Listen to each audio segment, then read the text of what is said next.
All right, here we go. This is our history reading for this week. It's about a man named Jonas Salk.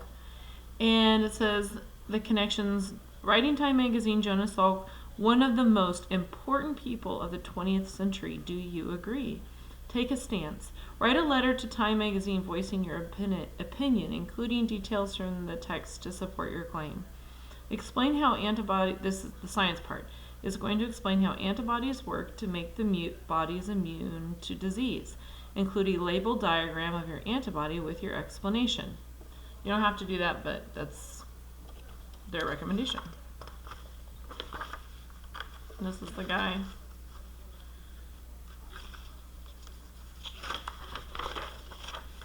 Here's some of the words that I wanted you guys to read these out loud.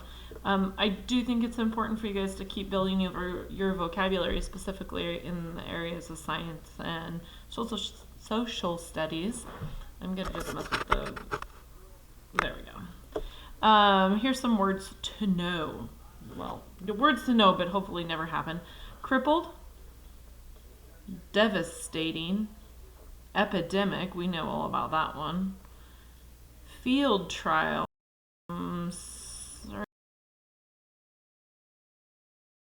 immune, this is a good one, placebo, polio, quarantined, strains, vaccine, and vocal.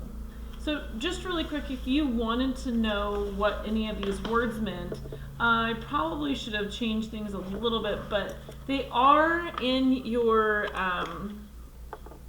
day 3 packet for the reading. So it looks like on day 3, if you wanted to use the glossary, because I took the book apart so it wasn't all in one section.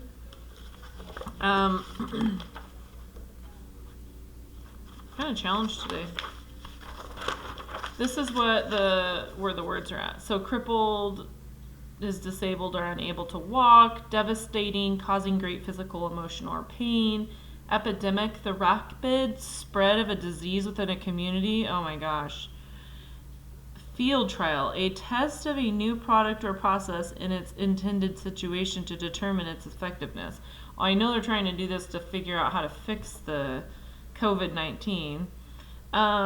Immune is to protect from a disease. Paralyzed, caused one or more parts of the body to become unable to move. Good night. I am so glad that's not one of our problems with this disease. Placebo, a pill or substance that has no physical effect on a patient, often used to control experiments, testing another substance, such as a drug. Polio, an acute, and I thought acute would be small because you think about acute angles are smaller. No, by the way, acute is like a bad, very big, very bad viral disease that attacks skeletal muscle in the spinal cord. That's horrible. Could you imagine that disease, the skeletal muscle and the spinal cord? I mean, our epidemic's like your lungs and your breathing, and that's not good either, but paralyzed? Quarantined, isolated to prevent the spread of disease. Groups of viral organisms of the same species. I kind of kept wondering too, and I meant to write this, is chickenpox connected to cowpox and smallpox? The last book we read was about cowpox. I could not stop laughing after I turned off the camera. I just thought that was the craziest name. And then they have chickenpox. I wonder if they have sheeppox. Anyway, vaccine, a medicine made of weak or dead microbes that teaches the body to fight stronger microbes of the same type. Vocal, outspoken, expressing strong opinion. So those are the words. Just so you know. This is what we're going to read today. Summer terror. Oh my stars. In the summer, this could really, already sounds horrible. Summer terror. In the spring of 1953, parents in the United States braced for another season of terror. Another? Poliomyelitis. phthisis? I have no clue. Anyway, polio. This one I would have to ask one of my Latin nurse doctor sisters. Or polio, got it, I can say that one, has sickened nearly 57,000 people the previous summer. Oh my stars! Oh, that's why they said another season, because it was already, so this is a second go around.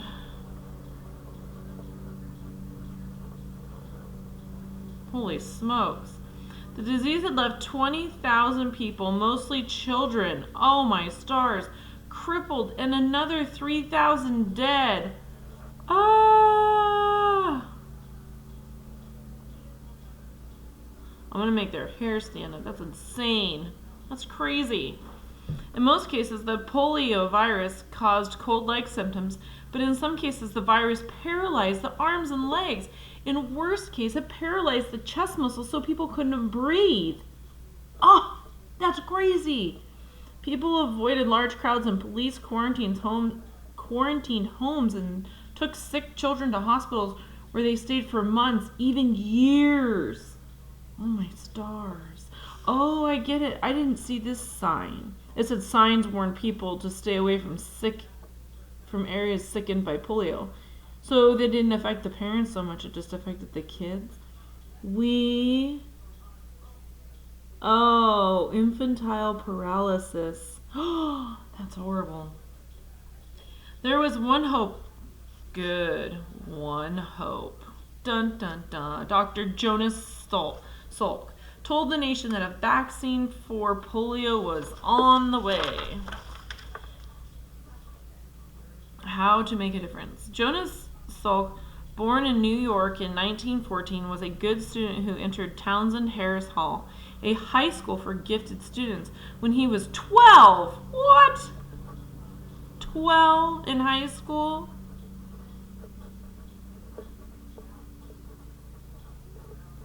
Way to go. Good for you, buddy.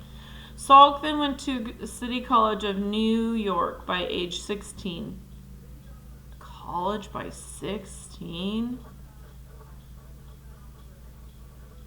He wanted to do something to help humanity. Good for him. And he wanted to be a medical researcher to fight disease. I wonder why. Salk finished, I'm going to say that. The United States more than 40,000 U.S. soldiers during World War I. Wow. Dr. Thomas Francis at the University of Michigan received money for research to develop a flu vaccine and hired Salk to work in his lab. The U.S. Army began influenza vaccinations in 1943. How many did they say?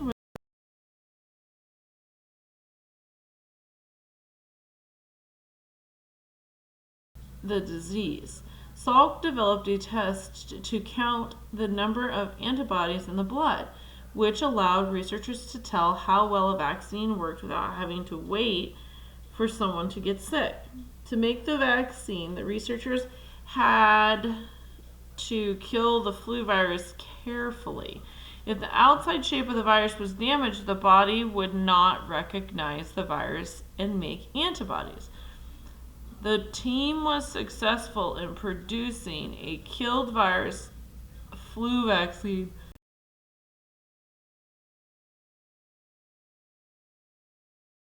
Salk was